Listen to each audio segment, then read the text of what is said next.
So with that, it is 10:01, and I will go ahead and call the meeting to order. The chair notes that there's a quorum present, and we'll do the flag salute. I pledge allegiance to the flag of the United States of America and to the republic for which it stands, one nation, under God, indivisible, with liberty and justice for all. Okay, we'll go into two. We know we're supposed to be the public. Yeah, I think we're okay. 2.0, which is additions and revisions to the agenda. I have one to add under unfinished business, which is we have a request from the contractor for the Lone Rock Bridge replacement for a change order. So I'll go ahead and put that under 5.3. Okay. And any other additions or revisions to the agenda? Okay. We'll move into 3.0, which is correspondence and public comments. We'll start with public comment. Individuals wishing to address the county court may do so at this time and at other times throughout the meeting. Speakers are asked to raise your hand to be recognized by the chair, give your name and address, and limit comments to 3 minutes. Does anybody have public comments? All right. And then under correspondence, this will probably come up during our next meeting, but I wanted to flag this for you that we received a letter from Arlington TV Co-op basically requesting that we delay their first loan payment by another year. So if you remember, about this time last year, they asked us to delay it by a year. So we delayed it till July 1 of 2020. And so they are asking for another basically 12 months. So I will put this back on the agenda for the next meeting, okay, to get you guys' feedback and see which way you want to proceed. All right, and that's all I have under correspondence. So let's go into consent agenda.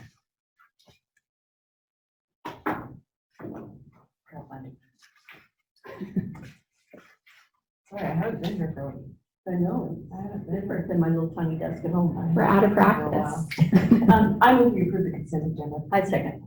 It's been moved and seconded that we approve the consent agenda, which consists of consider approval of May 19th regular meeting minutes, consider approval of May bills pending review, and consider approval of Gilliam County Emergency Management Grant Submittal request. Is there further discussion? All those in favor? Aye. Aye. Any opposed? Motion carries. Okay, moving into unfinished business. 5.1. This is consider approval of position descriptions for administrative assistant, county court confidential, administrative assistant development.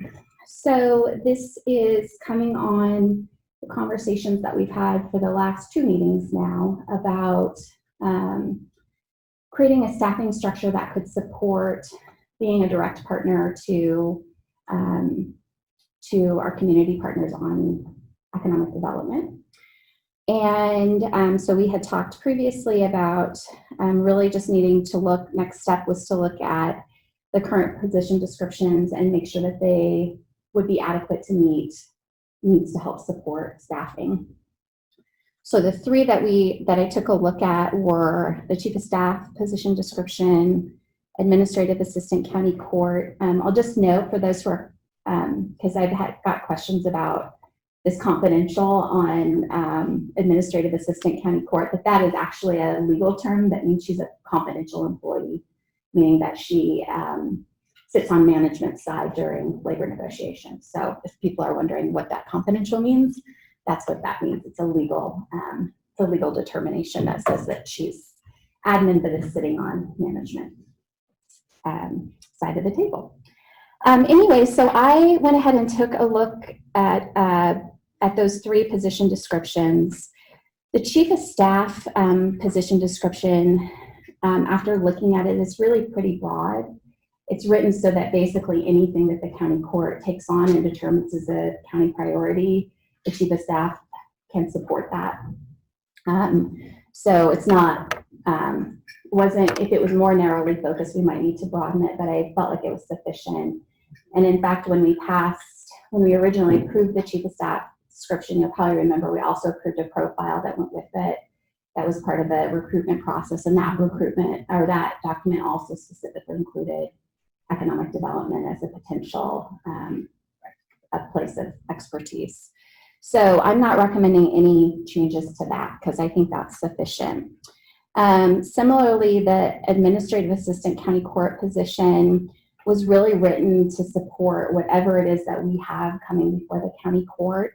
So I don't think that there really needs to be much modification to that. The revision that you have does include basically moving 2 of the essential duties over to the reclassified position of administrative assistant development. And that was really a function of trying to create a position, the second position, that would have enough duties to have the hours, basically. And so it's just sort of rearranging those. Those were actually originally duties of the community development coordinator. We moved them over to the administrative assistant, so we would just basically be moving them back. And so those are really the only substantive changes. I think I fixed a few typos that I missed in that as well, but those are the major changes there. Then in terms of the community development coordinator position, what I'm doing today is just recommending that we reclassify that position to administrative assistant development.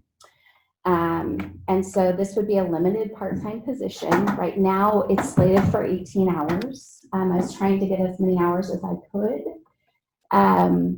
but it's a challenge. And this is primarily because the way we've structured community development in the past was really heavily focused on tourism. And so obviously when you have nationwide, not just statewide for a period of time, but nationwide stay-at-home orders, we don't have, there's still countries that are not allowed to travel here. We have international travel bans that are still in place. And there's still huge bulk of the population in Oregon, even, Multnomah County is still under, they're not even in phase 1 yet, so they should be sheltering in place still. And so based on that, it's hard to replace hours if a position is almost entirely devoted to tourism and tourism is no longer happening, to figure out how you can restructure that position in order to have the employee back at work as soon as possible. So just as an example, Travel Oregon right now, which is the state's tourism agency, is projecting that their revenue loss for next year, this is not including this year, which I think is actually more significant this year, will be up to 50%.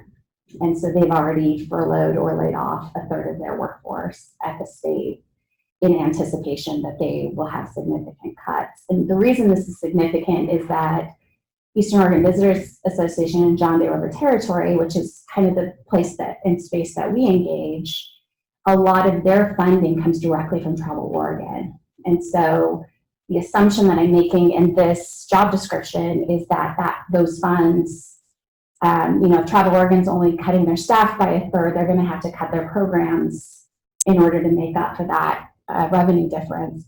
My expectation is there's not going to be the level of grants and funds that were coming into the region to support marketing.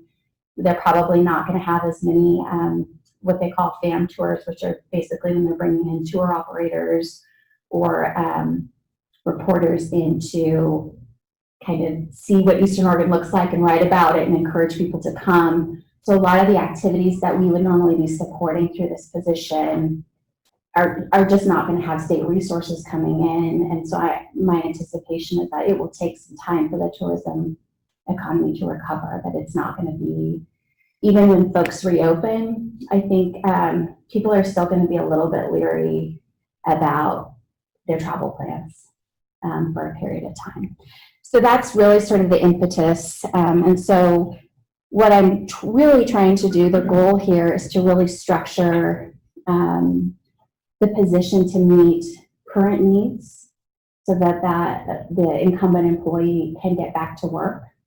And so this is going to be focused, or the recommendation is that it's much more focused on local community and economic development initiatives. So these things we're talking about with the city, housing, fiber, those kinds of things, really providing support and being part of the team that's bringing these projects into fruition. I'll stop there. Questions?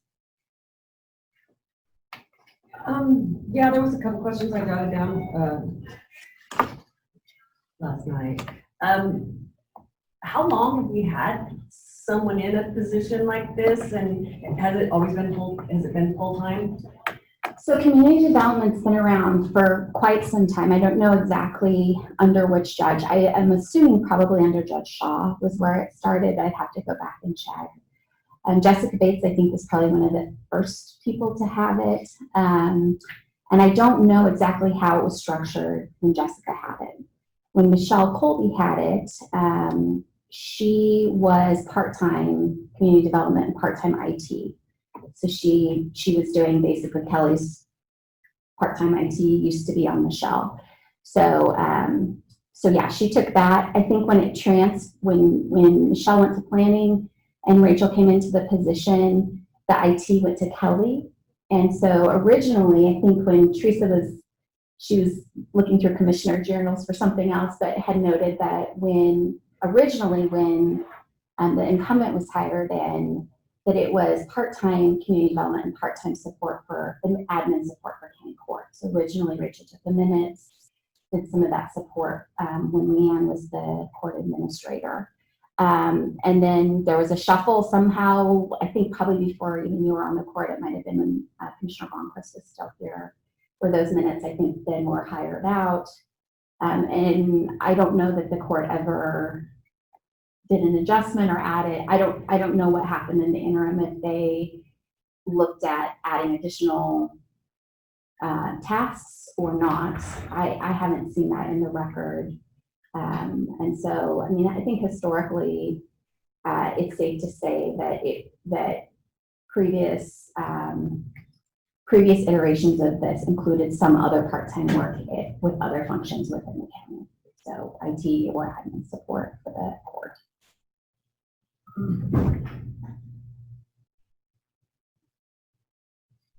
You have more questions? I have a couple. Okay, go ahead. I have had some lengthy conversations with our chief of staff to answer some of my questions. And some of those were, in the past, the court and the employees of the courthouse have shared different types of duties. And I know that was one thing we were trying to consolidate them into certain specific areas instead of part of payroll's over here and part of this is over here. We were trying to gather things together and make sure that there's one employee that was concentrating on certain things. And so I think that has something to do with how this is becoming more of a part-time job than a full-time job, because we have tried to pull some of that stuff and put it into the areas where it really should be. My other question is, in the visiting and the researching that you're doing on where we are with our community development as far as the travel, Oregon, and that sort of thing, are they giving us any feeling? I know that everything in our world right now is up in the air, but any feeling about, as phase two, as we go to phase two, what that looks like as far as could it grow just a little bit, maybe it, would be more hours, and how flexible are we going to be if that happens? So the governor's doing a press conference at 11, where guidelines are supposedly coming out, is what we know so far about phase two. We don't have really many details. I am anticipating, though, that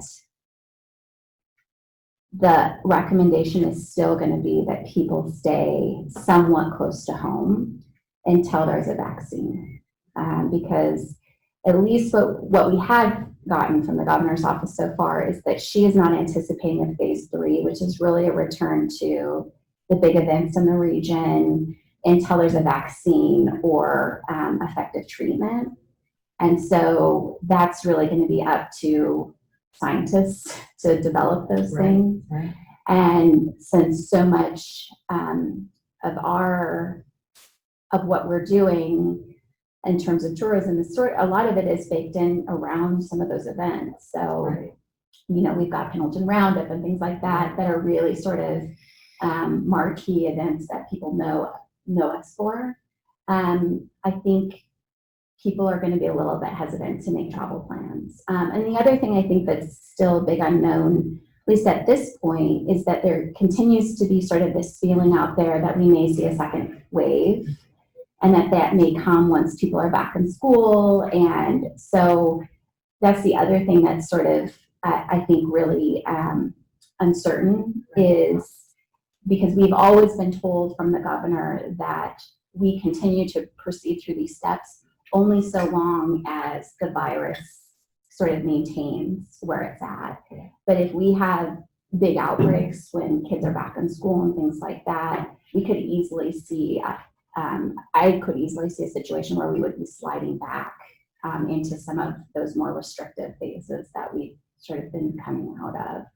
So unfortunately, we're just in this really wild situation where you can't predict that. Right. But I would say that, you know, we say this all the time, but we always have the ability to adjust this or anything else that we do in accordance with what's happening in real time. So if we started with where we are now and we have best case scenario happen and our little scientists find a vaccine much quicker and people are back to normal and back to work and people are starting to feel more confident to travel, then that's definitely something that we could take a look at. I'm just a little hesitant to try to predict that and to find that actually the work still isn't there. Right. I understand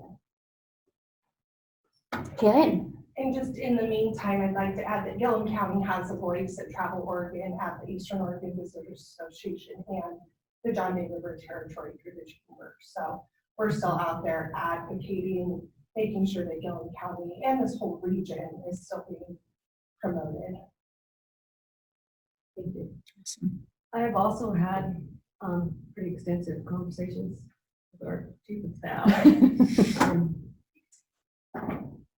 to try to get a handle on this. And that was one of my big questions is, you know, whether tourism picks up or even if we find out later that we need more help in our economic development endeavor, can we make those adjustments? Of course, yeah, and a big, you know, part of the thing that's tricky right now, even with economic development, is, you know, we were looking at a housing project with the city as an example, and, you know, some of those funds we were potentially looking at could have been state grants. Right.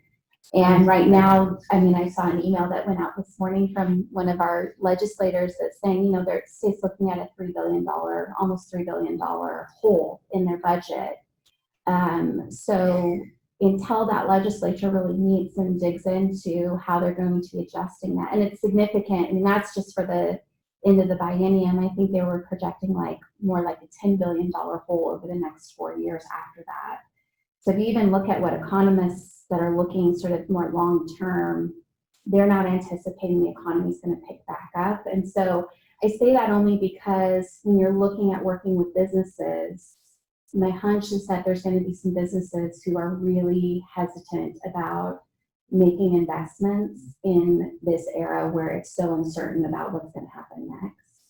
That a lot of businesses are probably going to hold off on, you know, building that new building or making those new hires because, well, frankly, 40 million Americans have lost their jobs in the last 2.5 months. Well, and our culture has also changed where there's a lot of big companies that are realizing that if their employees work from home, they're saving money because they don't have all that overhead. And I think there's going to be a big swing in how companies actually function. Yeah.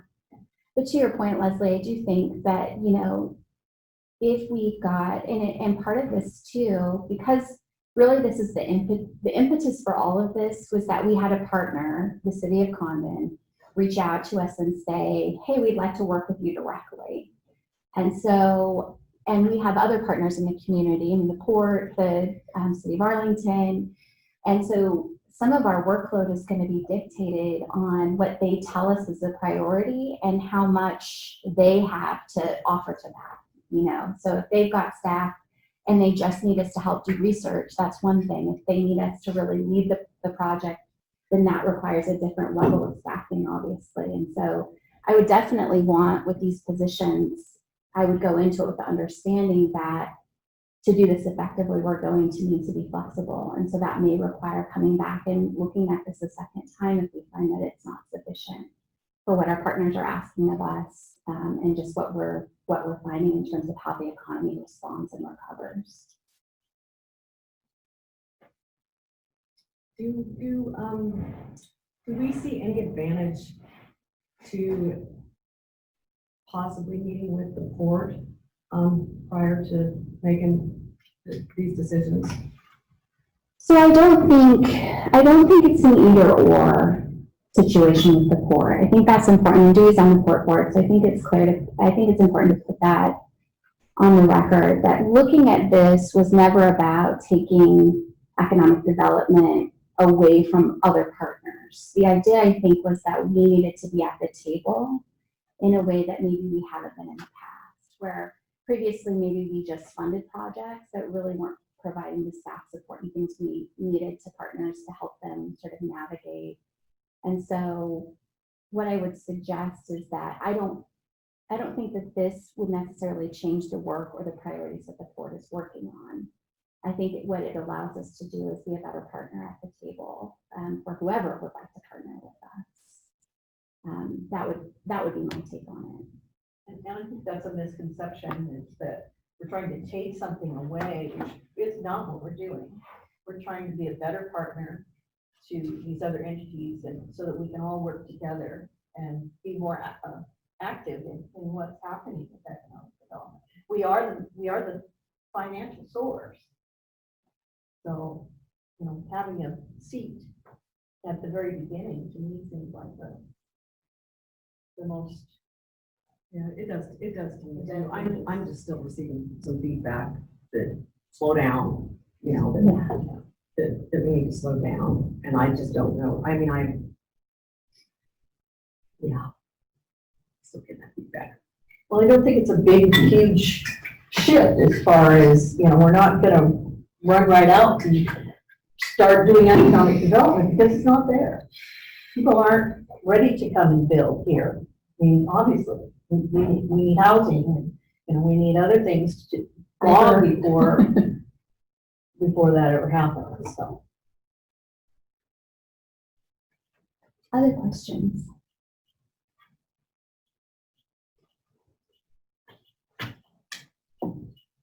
Or your scratch paper, Leslie? there's some big notes over there.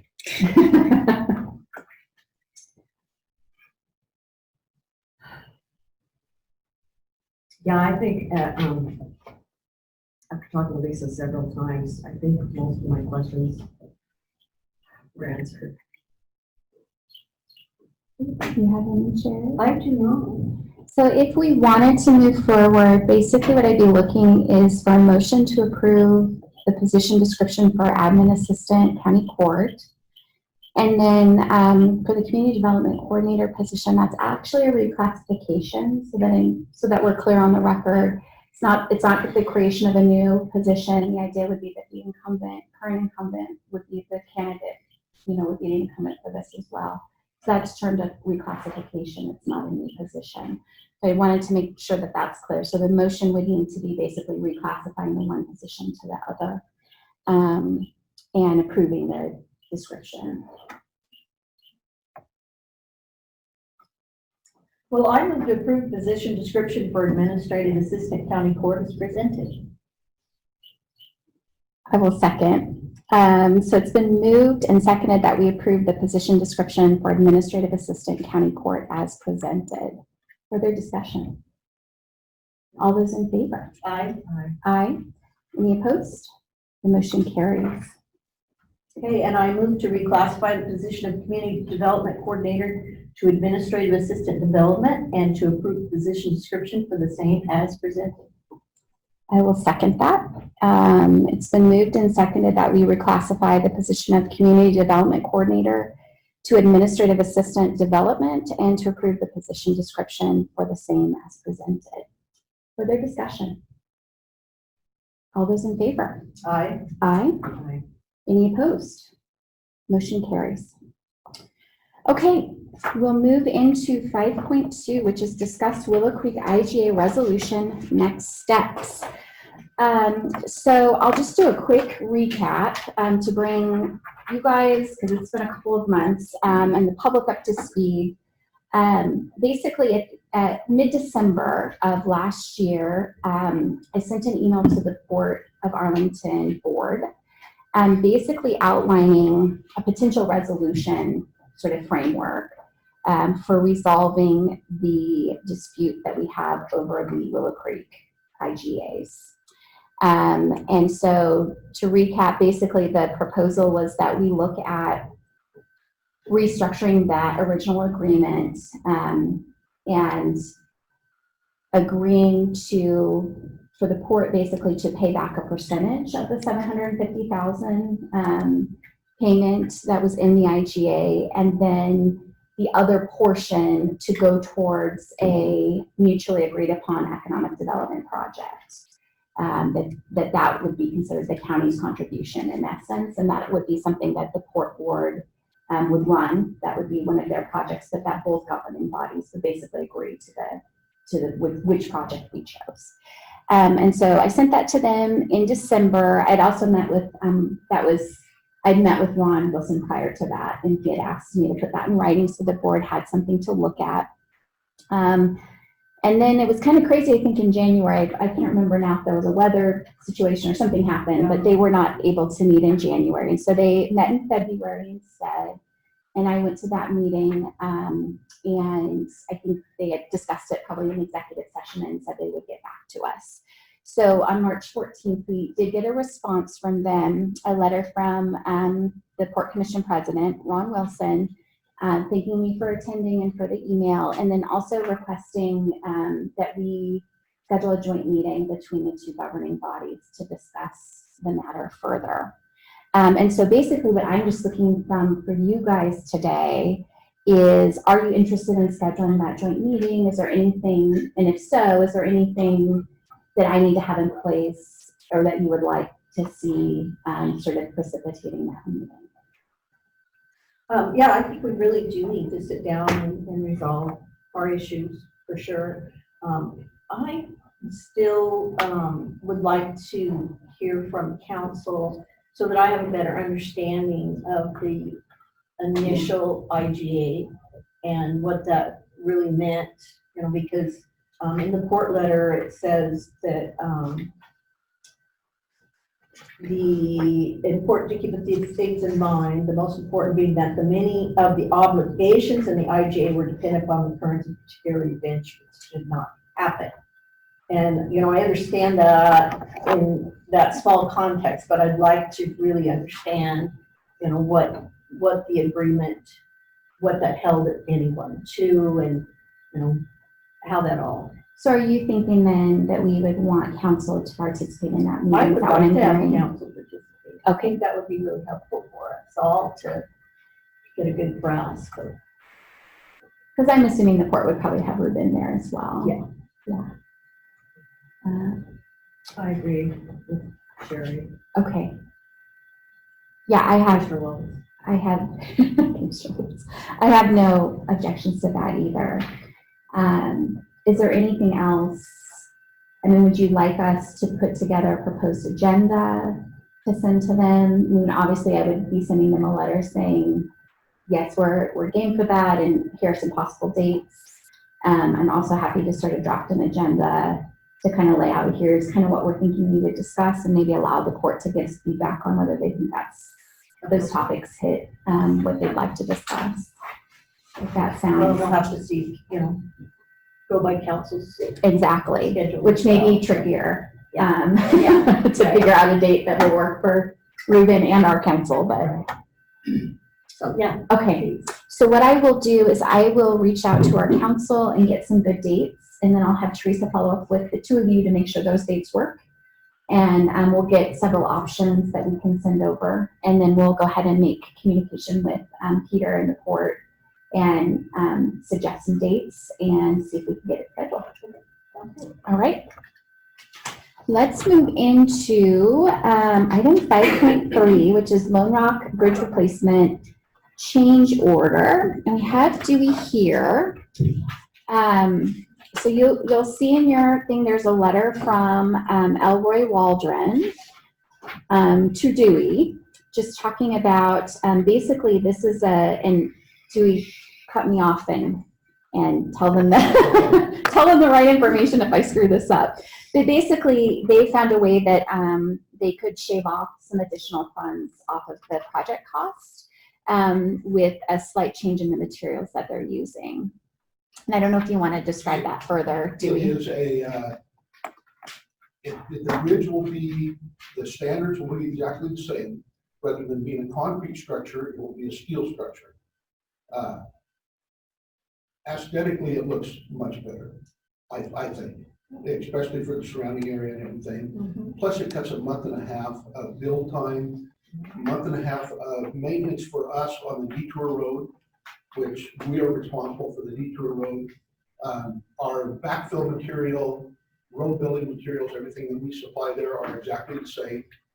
The only difference is the aesthetics of the bridge. Rather than being a concrete structure, it will be a steel. I don't know if you have the picture there. Yeah. And then they've actually done this with Anderson Perry in Harney County and in other counties around the country, where this is it's a cost-saving option, time savings option to go in with this rather than concrete has to sit for 28 days before you put anything on it. Okay. With this, they go in, they drive the piles, they pour the concrete cap on top of the piles, and then the steel structure sets on there. So the only concrete they're really going to have in this will be the pile cap. And so Anderson and Perry's. Anderson Perry, I'm okay signing with off on this. it. Okay. I actually have in here 2 bridges that they did for Harney County. They did one in 2018, one in 2019. That was basically the exact same proposal that they gave Gilliam County, concrete structure, and then the steel structure is an option. Engineers like concrete. They like concrete. It's actually more money for them. You know, the longer they spend on a project, the more money the project manager makes, everything like that.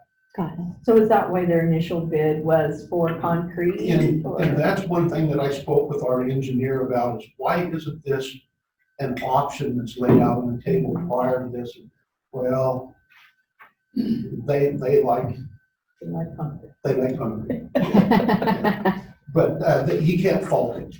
He can't fault it, Okay. other than the aesthetics. And personally, I think that steel bridge, especially down in that area, would look much better. And then concrete for us, we don't use any salts. We don't use any night chlorides on any of our roads. So we don't have the rust or anything. What we have more than anything with concrete is the spall. That's it, freeze thaw. That's where we get the break in the concrete. It hasn't ever really been an issue for us, but materials are changing. The steel they're making now it's called a weathered steel. So it looks rusty. It will look new, it look like it's just always been there. That's right. That's right. I mean, it sounds, I'm okay with it. Do you guys have any questions or Judy and I have already discussed it, and I can't, especially if Anderson Perry is good with it. I mean, is there any reason for the crowd that we would not want to do this because it just seems like a no-brainer? I really cannot see a reason to spend the extra $75,000, and then the time that we have to spend on everything else. We're looking at at a mid-July completion date, when we're looking at the end of August completion date for the concrete bridge. We're hoping possibly today that we get the variance to where the contractor can start on Monday. If he does, then we can open the detour road up tomorrow, and then that really speeds the project up. Do we need to do anything besides I go just for it? need the court's approval. I think just to make it official, I would make a motion to approve the cost reduction proposal as described in the letter to Dewey dated May 15th, 2020, because it has the precast and all of those details as presented. And I apologize again for getting this to you so late. I didn't get it until Friday. It's all right. And by the time I absorbed it and went through everything and spoke with the contractor multiple times, and then with Anderson Perry, that's why you got it on. No problem. I'll second. Okay, so it's been moved and seconded that we approve the cost reduction proposal for the Lone Rock Bridge replacement as described in the letter to Dewey dated May 15th, 2020. Is there further discussion? All those in favor? Aye. Aye. Any opposed? Motion carries. All right, you're good to go. Get Dewey. Let me know if you need me to sign anything. Okay, yeah, I don't believe there is anything signed. The contract's already signed. I just have to let the contractor know so that he knows. Don't we need a change order? I will find out. Okay. He needs to know as soon as possible to either order steel I-beams or concrete. Well, he's definitely approved, but we probably want to document it. So if he can You bet. Yeah. send it over, I'll sign it. Okay. Thank you very much. Thanks, Dewey. Yeah. All right, we'll move into new business. 6.1, consider award of fiscal year 2020-2021 operational support and capital investment grants. So this is, well, last week, actually, the county budget committee met, as you guys know, we're all part of it, and discussed the applications for our operational support and capital investment grants. In your packet, there's the document that outlines those funding decisions. And then if you guys remember, the grant program guidelines basically say that the budget committee's decision is final. And so basically what I'm looking for today is mostly just a housekeeping task, which is the county court reaffirming those budget committee decisions and also just giving me the go ahead to prepare the grant agreements and get those out the door so we can get them back and start getting checks cut as soon as we can into the new fiscal year. The one thing I did want to ask about, two things, is I was going back through the grant agreements, starting to prepare them, looking at the templates from last year, and our capital investment grants, both of those we did on a reimbursable basis. And so I'm wondering if we wanted to have those same stipulations for the capital. And that basically what we told people even is if they don't have the cash to carry it, they can also just send the invoice directly to us and we'll pay the invoice for them. So I know some of the school districts were a little, with some of their big projects, were a little nervous about having the cash. And so I just spoke with the superintendents and said, we're happy if you just send us the invoice directly. But we wouldn't send the money to them so they, like we did, so they maybe so it was going through their budget. It's up to them. The most part I think so they expressed a concern that hasn't come out yet. So I gave them the option that if they are running into cash flow problems, that the county could pay directly so that they don't have to wait. Because on a reimbursable, basically what's happening is they would pay it first and then we would reimburse them, is how we've structured it. So they don't have the cash to do that. Then I've offered that we would just pay the invoice directly. Right, and I'm okay with, if we have to have a quick turnaround. If they don't have enough money to cover it and they want to ask us for the money to do it, it just seems to me like it's more proper to send them the money and then have them write the check. Yeah, isn't that just as fast? We write the check today to send it to their vendor, or we write the check today and send it to them and they can write their check and send it and then. So when they're writing the check. Accounting. Yeah, they're writing the check first though. In order for it to be reimbursable, they're sending. Right.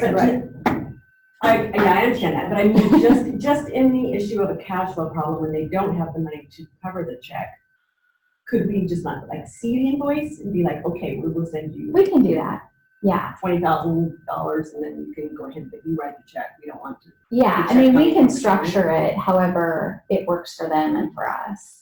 Mostly I'm asking, I think, do you still want it to be based on actual expenses reimbursable?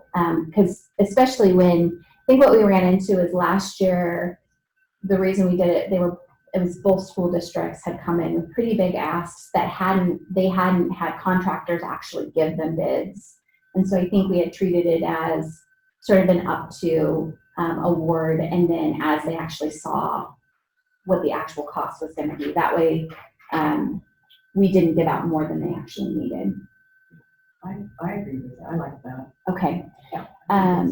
So I will include those with the capital investment. And then for the operational support, we had talked during the budget committee about basically requiring folks who are taking the operational grant to meet with me throughout the year.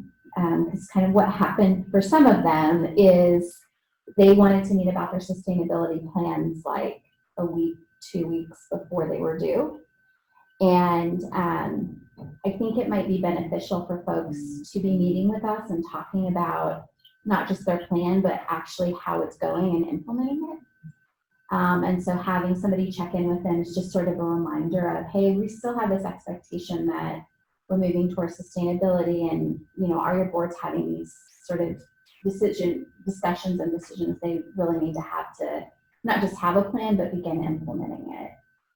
So I wanted to see if you guys were open. I mean, we would probably just say that they need to try to meet with me maybe a minimum of 2 times during the year. And then we would I just have Teresa reach out to them sort of on a regular basis and set up meetings with them. No, I think that's, would be a good practice for them. This might be better than the week before. Yeah.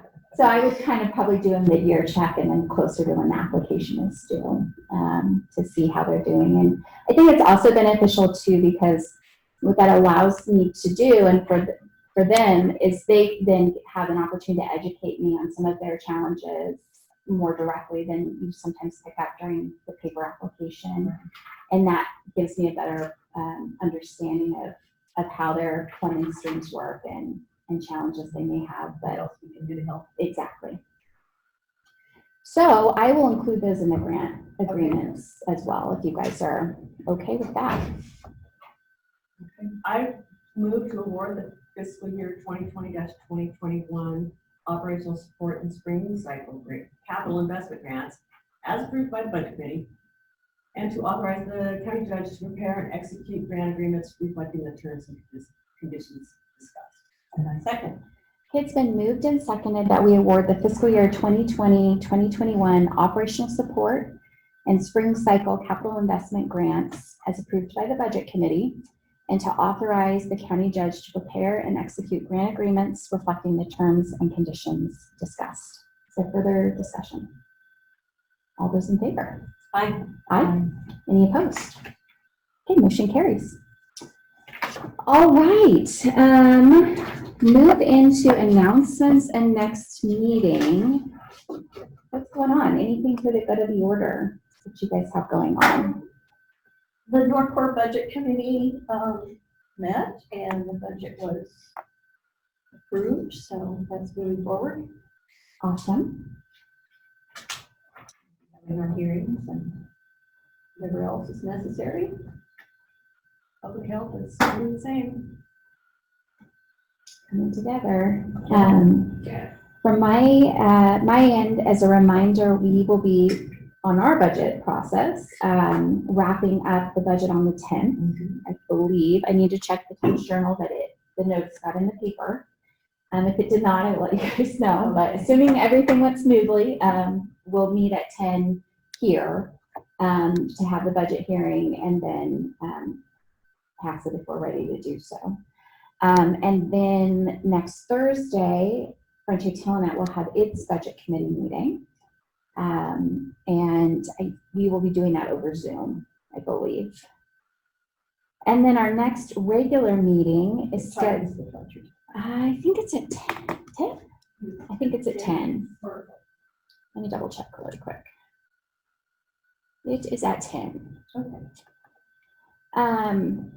And then our next regular meeting is scheduled for June 17th. If we want to get sort of back on our schedule, I think that one would be held in Arlington. Okay. If that works for you guys. Last meeting of the quarter, I think, believe it or not. Yeah. Considering that the last time we were in Arlington was when we declared the state of emergency. It's been a little while that we're back there already. And then other than that, I'm trying to think if there's anything else that's real pressing. I think those are the only public meetings that we really have.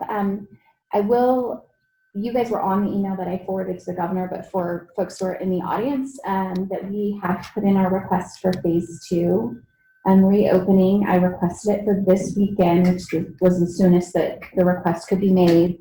The governor's office got right back to us and said that it had been received, it passed the initial review, and it's at Oregon Health Authority for final review and recommendation to the governor. So my anticipation is that if they do what they did last time, they will probably tell us like 8 o'clock the night before we're reopening. So as soon as we hear from them, though, I'll get Chris to send stuff out on Facebook and all that kind of stuff once we hear from them, so the public's aware of when we get approved. So Can you just give us a quick brief, what does phase 2 look like that's different than phase 1? good question. The things that we know for sure, but I unfortunately don't have really good details on, is we are anticipating the crowd size. So right now, the limit is 25 people in a room or space at any given time. We're anticipating that will be increased, but we don't know by how many. Originally, people threw out a number of maybe 50. I've also heard 100. We have not heard anything from the governor's office. She will likely relax some of the telecommuting rules for businesses. So more businesses to have their employees come back in, which really hasn't been an issue for us. We were able to have social distancing just because of the nature of our offices. A lot of folks have their own office anyway, or the office is large enough that they could do 6 feet pretty easily. So I think that will change. I think probably more restrictions lifted on outdoor recreation, those kinds of things. In the high-level PowerPoint that they sent us about a week or so ago, they did include pools, but they did not, they said guidelines forthcoming. So they did not give us any hints about any restrictions that we have. And so I know the city has been kind of putting in place some contingency plans for how they could open and how to do hygiene and social distancing and all those kinds of things. And so as soon as we know more details from them, obviously we'll send those over to Catherine so the city can prepare. Trying to think of what else was in some of the businesses that were non-essential, were not personal services. So bowling alleys, movie theaters, those kinds of things. I think as long as they maintain social distancing would probably be in that next phase. Really won't affect us because most of our businesses, the large venues still not going to be an option for, as I said earlier, probably until we have a vaccine.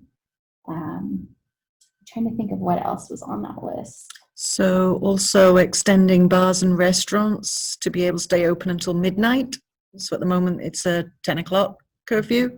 And faith-based gatherings can meet in larger physically distant groups. Thank you.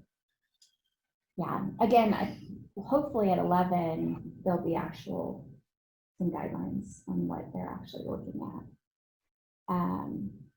Other than that, we've also just been working on recouping some of the costs so that you guys are aware. Lisa's been working on getting reimbursement for some of our COVID-related things, sort of navigating the FEMA labyrinth and CARES Act. That was money that came into the state that then is being distributed. So we're working on all of those kinds of things. And then We're expecting a report from the chamber here probably during the next meeting about the grant program and where the money went and outcomes and all that kind of stuff for their contracts. So you can look for that. I think that is it. That's all I've got. Anything else from you guys? If not, it is 10:51 and I will go ahead and adjourn the meeting. Okay.